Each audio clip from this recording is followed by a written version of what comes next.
So the affordable luxury being the topic of this panel discussion, we have Vikram, who is already on stage, who will be the moderator. To speak from an owner's perspective, hotel owner's perspective, we have Mr. Nizar Adib, who is the area director of sales and marketing at Minor Hotels. Can we have Mr. Nizar Adib on the stage, please?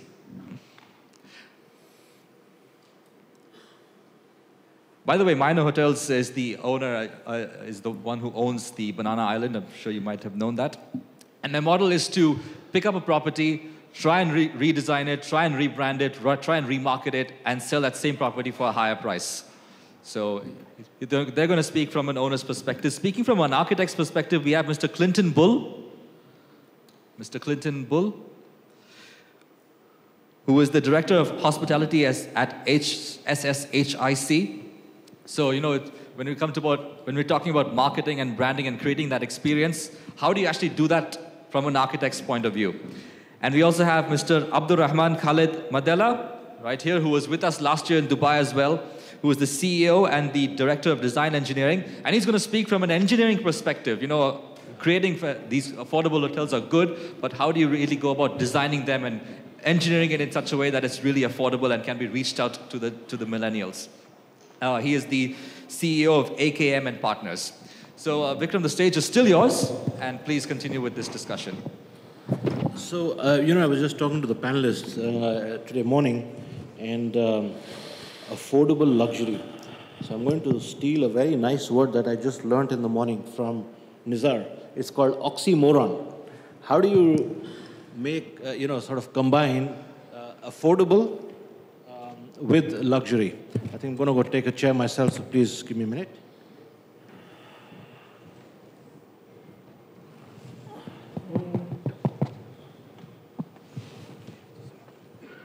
Thank you very much, gentlemen, for being here today.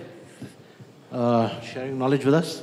I truly appreciate it. Let me just correct the introduction. Oxymoron, Minor yeah. Hotels is the management company of Banana Island and Souq Waqif boutique hotels. Obviously, the assets are owned by Qatar Hospitality. I think I was invited based on my previous experience in New York working with Northwood investors that own and operate independent assets in New York and Florida and Los Angeles. Recently moved to Qatar, back to the Middle East, being born and raised here. To go back to the main topic of affordable luxury. Yeah, I mean, obviously the contradicting terms of affordable and luxury, everybody is familiar with luxury as being expensive, lavish, exclusive. So I would be the disruptor of not accepting the affordable luxury term per se. When I got invited, I did some small research. My sample size was not large enough, but most of the people that answer the question of what do you think affordable luxury is, they felt it's the imitation of luxury, the fake, the mass, which is contradicting to our traditional term of luxury. Having said that, from a branding standpoint, the customers' evolvement and the technology and changes has helped the old money to shift from the old gold and glitter luxury that people used to go after to more comfortable, more customer-focused experience. So obviously the title of subject of confluence or merge of the mid-market segment with the luxury aspiration of brands is what will make this conversation more... Quite interesting, actually. Thank you. So that was the answer, ladies and gentlemen. The question I was going to ask was, can you define affordable luxury? But he's gone through with the answer right away. Thank you. Actually, with regards to the subject of, you know, what is actually affordable luxury and is it actually doable, I wanted to, you know, give the other panelists a chance, you know, to give their perspective. So how about you? We start with you, Abdul Rahman. Would you like to talk about this? Yeah, first, I want to thank you, Vikram, for inviting me to speak on this panel, and want to thank IDE on a great event. You know, I'm just going to carry on a conversation we had on the table when we were preparing for this. It is an oxymoron, affordable luxury. It's kind of funny. I actually laughed the minute I saw it as part of the agenda. And it reminded me of, you know, what we like in the GCC here. Everybody wants to buy an LV bag or wants to buy something luxurious, even though he doesn't afford it. And when it's time to get into, you know, buying and going through the experience of buying an LV bag, it's an experience that me included. I own Mont Blanc. I just went through the airport at International Hamid Airport to go through the whole experience to buy a Mont Blanc pen. But I mean, even throughout the GCC, you meet a big segment, a large segment of people who wants to invest in such an experience of getting into a luxurious kind of experience. But on the other hand, it's not going to be an easy experience for the seller, because he's going to go through a lot of bargaining, and is there a discount on this pen? Can I really get it? So it's the other side of it is trying to make it more affordable. So yeah, I think in the culture here, especially in the GCC, maybe in China, I just remembered Russell Peter in one of his comedy shows talking about, you know, the fake LV bags, and it's just, you know, it's part of not only the GCC culture, it's there in China and India, and it kind of links to what you were talking about, just the shifts in the economies, that the United States will see less tourists influx towards China and India more. It's just, you know, a more realization of what the culture is and what people really want and trying to attain to. Wonderful, thank you. Clinton, your take on it, please. Interesting. I think, although it's a very interesting topic, you need to look at what the actual definition is to start with that. I mean, if I ask people, what is luxury? Everybody else out here is going to have their opinion on what luxury is. Is it an experience? Is it an emotion? You know, what is it? Is it tangible? Most likely, everybody, and I mean myself included, as you go on in life, you start looking at things differently. So now luxury might not be what it was. As you were saying earlier, the generation, the silver generation, it's still the same word, it's still the same phrase. But every generation is now looking at it differently. You still need the same basis, you still need a product, you still need everybody to buy into that product, or the branding, for example. It's even more important these days because there's so much out there. Luxury now covers everything from vehicles to accessories to homes, you know, everything is now luxury. So understanding what that actual definition is and how it can be applied would be very interesting to look at going forward. Thank you. Just moving on to something totally different now, you know, the Saudi Arabian hospitality market is by far the biggest across the region.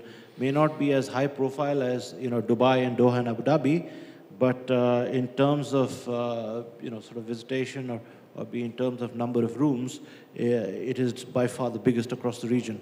I want to go to Abdul Rahman now and ask about Saudi Arabia's 2030 vision and its impact on the hospitality industry, specifically on the mid-market hotels. Please. So today we saw a beautiful presentation set forward by Mr. Saad Al-Qahtani, who spoke about, you know, the recent trends in the market. A couple of weeks ago, I was reading through some of the articles about a show that took place in Jeddah, and it was speaking about, you know, what's recent about hotels in the market, and it had the headlines of so many newspapers articles was 30,000 hotels in the pipeline, strong growth of the hotel economy in Saudi Arabia. And I was very surprised with all the cuts and all the economic downwards, the economy is going downwards, and there was so much negativity. But after that show, there was a big fuss and there was a lot of positivity. In fact, I went on to the tourism. I went on to the tourism authority and I found out that the actual number of hotel rooms that are currently available in Saudi Arabia is around 420,000 rooms in about 6,500 hotel buildings. So 30,000 is a big number to look upon. And you know, it's just it's one of the shifts that you need to look into, and you know and to realize that the actual economy in Saudi Arabia is moving towards tourism. Maybe not religious and business like what is the norm and what has been going on in Saudi Arabia for long. Maybe there will be a focus on entertainment and other parts, and maybe looking into other means, like maybe exploring the heritage sites, and being more contextual about cities and places other than the major cities that we know, Jeddah, Riyadh, and Dammam.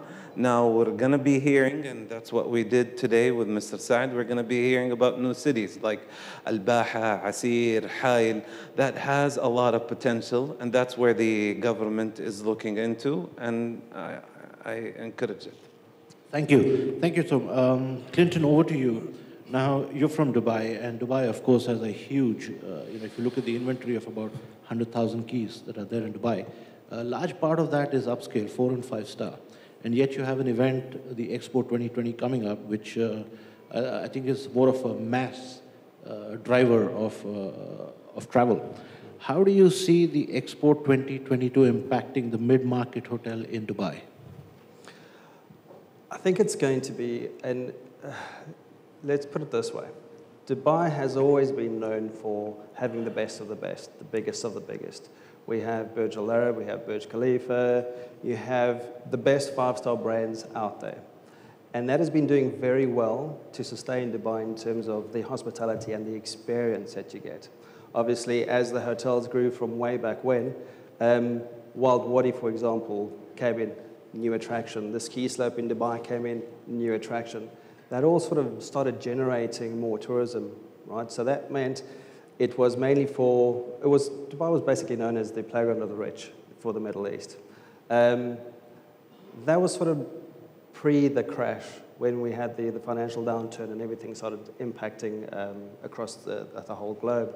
So since then, I think we've always identified that there is a gap in the market. You have the total luxury brands, and then you have some of the service departments and lesser brands at certain parts of the city. So with 2020 coming along, it's sort of the ideal time to really get into the actual execution of the 3- and 4-star brands, because as I said, there's a large gap in the GCC and in Dubai in particular. However, the rest of the world are already familiar with the 4-star brands, right? So when we go talk about branding later on, it's going to be something of a bit of again, an oxymoron, if you wish, because the GCC residents may not know of these 4-star brands and 3-star brands. The rest of the world does. So as your tourism starts picking up and people start booking in for more conferences and everything else, they may not look at the actual expenditure for 5-star and they go, well, we can stay for 2 days extra and then have a bit of a weekend. Let's look at the 3-star, let's look at the 4-star. So suddenly there is this massive potential where operators are now, and owners as well, are seeing the merit of doing this. One of the other things which is very interesting relating to the Expo in a way is the fact that Sheikh Mohammed bin Rashid Al Maktoum has basically said that there will be a smart city. Dubai is going to be a smart city. So what does that mean? It means we're going to have all new technology coming in. I believe Tesla are launching taxis within the next couple of months. So that's going to transpire from the arrival point at your hotel right the way through to wherever you entered from the borders, be it the boats, the airlines, whatever that is. So suddenly your experience is going to be taken up to the next level. So where you'd usually say, oh, I'm just going to go, it's be a cheap weekend, I'm just going for, meet the friends, meet the family and everything else, it suddenly becomes so much more. So that technology is going to be very interesting to see how it's actually going to be integrated into the actual hotels. We're already seeing hotel brands where everything's automated in terms of you can check into by your telephone. More and more are still in the sort of the gray zone, as I would call it, between total technology and the traditional guest arrival and greeting. So one of the projects we recently worked on, we sort of put the two together and said what would be a happy medium. So you still have the face-to-face, but you still have the ability to be checked in. So you walk around, they check you in online, would you like a cup of coffee, check everything else, and off you go. Because the last thing you really want to do is when you arrive late at night, you're standing in a queue and there's a whole busload of everybody that's just arrived, and you have to wait, and it's getting 9, 10, 11 o'clock at night. You just want to go to bed, have a shower, and be ready for the morning. So technology is going to help tremendously in the way that hotels are going to be formed and used. But that the exciting part is what happens between the 3 and 4 star. It's really unmarked territory. Yeah. So the way that it's going to potentially boom, nobody really knows. We have great expectations for it. And like I said, it's a very, very exciting period because it's everything coming together. You have the government on the one side, you have the expo on the other side, so you have major driving factors and the belief of everybody that's involved in the industry to really push this forward. So in terms of the 2020 expo and the 3 and 4 star development, I think it's an absolute ideal time for this to be done. Great, thank you. One final question to Nizar before I open it up to the floor. Nizar, we sort of know that there is an opportunity to do mid-market hotels. Yeah, I just want to understand from you, being from the operator side, minor hotels, and if you're at liberty to sort of discuss, could you tell us something about what minor hotels in specific is doing to, address this need or this opportunity, and in general, what is the hospitality sector doing for the mid-market? Hospitality sector in the GCC or the Middle East? Let me start with the second one. Let me start with the mid-market need. And I think from a macro level, whether the headline will be Expo, whether it will be the Vision, whether it will be the World Cup, the data you provided is a tipping point of the growth in population, customer needs. And we have to admit, the downturn took longer time than expected.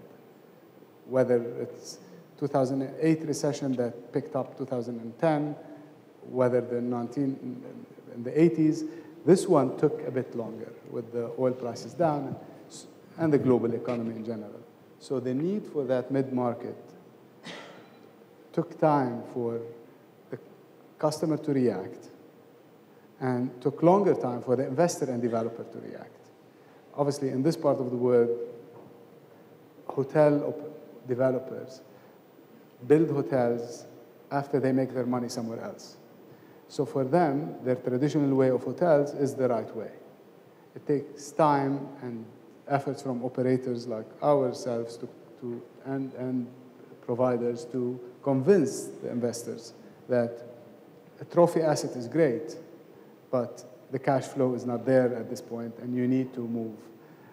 And thank God, a lot of people now are getting the permission to expand on the money-making assets and cash flow versus trophy asset. And we've seen that in the lack of trophy asset deals transactions that been not happening lately versus 5-6 years ago. On an operator, minor and other operators started realizing that, and they came back with strategy to the investors and developers that you don't need to be, all your hotels has to be a Ritz-Carlton or a Four Seasons and an Antara brand. We can give you a Tivoli brand, a new Portuguese brand. We're opening 3 in Doha. That is attractive, upscale, for the larger crowd.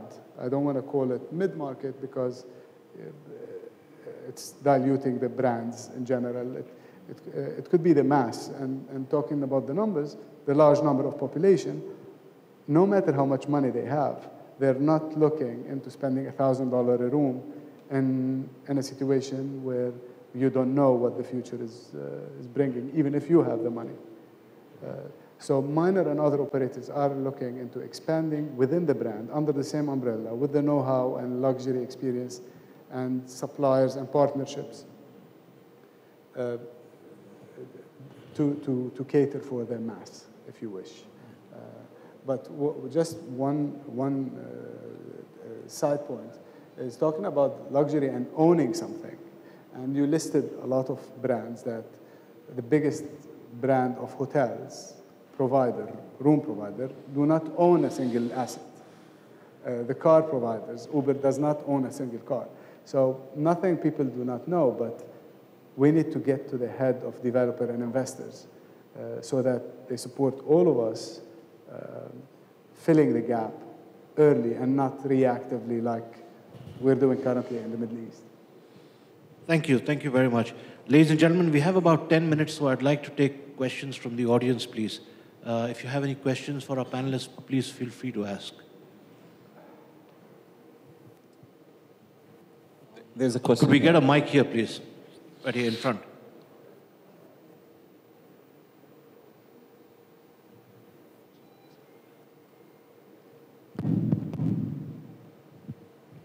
Yeah, good afternoon. Very good discussion. Just wanted to share with the presentations that we've been part of since morning, a lot of development around Saudi Arabia and Middle East is being planned. Now, what does the panelists, all of you, I think that is future to bring affordable luxury development into the mixed use development is a good solution? And how do you think ownership or say from a financial viability, that model would probably bring in much more value to ownership from the numbers point of view, from his investment?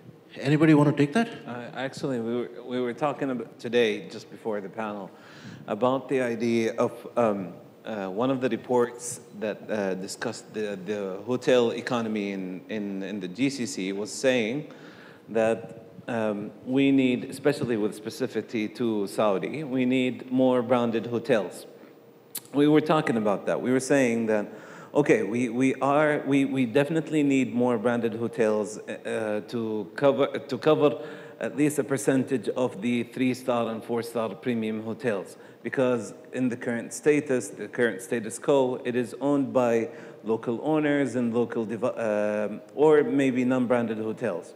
So there is the shift to go with more branded hotels, and but I think it is also a challenge, just realizing the economy, and I think it's too optimistic. A more surgical strategy needs to take place in empowering local owners and local hotel brands, and it will be stronger for the economy. And for people who are looking for businesses, they need to look for the niche, the best opportunities, business opportunities to make and create the right growth, and especially with at these times where the economy is not looking too good. I'm just going to add 2 more points to that, specifically to your question around mixed-use developments. The first one, ma'am, is with regards to, I just want to highlight the sort of risk diversification perspective of doing a mixed-use development. I think, within the context of a mixed-use development, if you're a developer and if you're really looking to sort of diversify your risk profile, definitely makes sense to actually, throw in a hotel component along with others. The second thing is specifically from an affordable, mid-market sort of a hospitality product within a mixed-use development. Now, what happens a lot of times, at least what I've seen from my experience, is that exorbitant land prices, particularly in the key areas within some of our cities, actually forbids the development of a sort of a budget hotel or a mid-market hotel, because land prices are very expensive. So consequently, these sort of budget hotels, mid-market hotels tend to get sort of relegated to more suburban and non-prime areas. These areas, of course, have their own challenges, be it with regards to infrastructure or connectivity. So I think from that perspective, if you were to actually have a mixed-use development, given these locational constraints, if you were in the suburb, where you can create a destination out of it through a mixed-use development or multiple mixed-use developments, you probably have a better shot of success than doing a standalone product with nothing else around it. Yeah. Could we have the mic here, please, up front?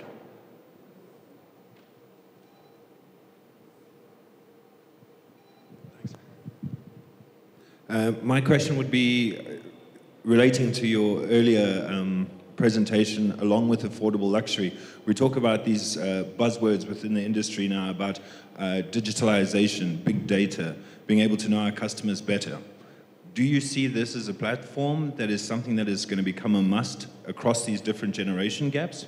As well as, would you start to class this technology, in other words, the interactiveness with the guests, the big data, being able to have the ability to track trends, buying, what they're doing within the industry, as something that is standard as far as affordable luxury is concerned? I think, just off the top of my head, it really depends how you use the data, but in order to really use it, you need to have it first. So to answer the first part of your question, is it necessary? I think the more amount of information or data that is available, the better it is. Now, I believe, although I said that there's a huge shift, from the silver tourists to the millennials and the Gen Zs, yeah? And how do you cater to this sort of huge spectrum of shifting demands, yeah? I think an objective of travel for each person, for the silver tourist, be it personalization, or for a Gen Z traveler to be unobtrusive, I think the data and how you actually put out the profile of your product and services can in a sense, within the same product, actually cater to this differentiation as well. So for example, whilst you may use this data to create personalization for a silver tourist, for example, he gets up and he goes to the room in the morning, or he orders for room service. Imagine what a wonderful feeling if the order taker, in room service picks up the phone and says, would you like to have your usual, sunny side up eggs? He could have stayed in a hotel within a brand, let's say a Marriott hotel in one part of the world. And because of this data, if he goes and stays in another part of the world, maybe let's say in the US or somewhere, and the order taker knows what his favorite eggs are. That is personalized service coming through data. And at the same time, the use of technology and gizmos within rooms can create that level of personalization for a Gen Z guy who doesn't want to be bothered, or a business traveler, in fact, for that matter, who wants to check in on his phone and wants to check out on his phone. So it can actually be used for different purposes. Thanks. On that point, would you say then that big data and digitalization would be something that would become a norm within the market as a trend? I think yes. I think it certainly will. In fact, and the more important, this thing gains, the more importance this thing gains, you'll probably find a lot of fights between different aspects of the business and each one claiming who owns the data. You find a lot of that actually happening right now between operators and owners for data that comes through different platforms as to who owns the data, and you'll only see a lot more of that going forward. Who owns the data? Thank you. Are we done, Sunny? You good? Yeah? Maybe. As the moderator, maybe I could take the liberty to pronounce the concluding comments of this discussion before we head for a break on that note of big data. So, what we're seeing is, and even in that Lorenzo project, which we described earlier on, gone are the days where you're going to have keys or even cards for that matter, because a lot of people can lose keys, a lot of people can lose cards as well, and that, you keep getting duplicates all the time. So what the Lorenzo is doing, and I'm sure a lot of others are doing, is thumb, biometric. So, you're not going to have, you don't have those keys poking in your pockets anymore. So not only do you save on the cost of duplicating keys all the time, but it's a lot easier and a lot more convenient for the guest. And another point, because we organize summits related to the hospitality sector often, what we're seeing also with regards to big data is you already know a lot about your customers. So you might have a wall, let's say a plain white wall, but let's say the operator knows that my favorite color is maybe yellow. So once I walk into my hotel room, the lights will be scheduled in such a way that the walls will look yellow. And if I like fast cars, the theme of the room will be set up or designed that way. There's no change to the room. The room is the same. It's just that the lighting effects are done in such a way based on the data that's known about me, that is, customizing the room as per my experience. These are things that we're already seeing back in India where we do events, and even in Africa where we do events. These are things that we are seeing, and I think that's going to be a trend with the help of big data in the very near future. And all of this will make luxury affordable. One last comment before we head for a coffee break. One of our famous speakers once said, luxury by itself is not expensive. After all, everything is mainstream, so luxury is not expensive. But it is the intention to create luxury that is expensive. And on that note, let us head for a coffee break, and we'll be back for a second theme, which is on sustainability. Thank you, ladies and gentlemen.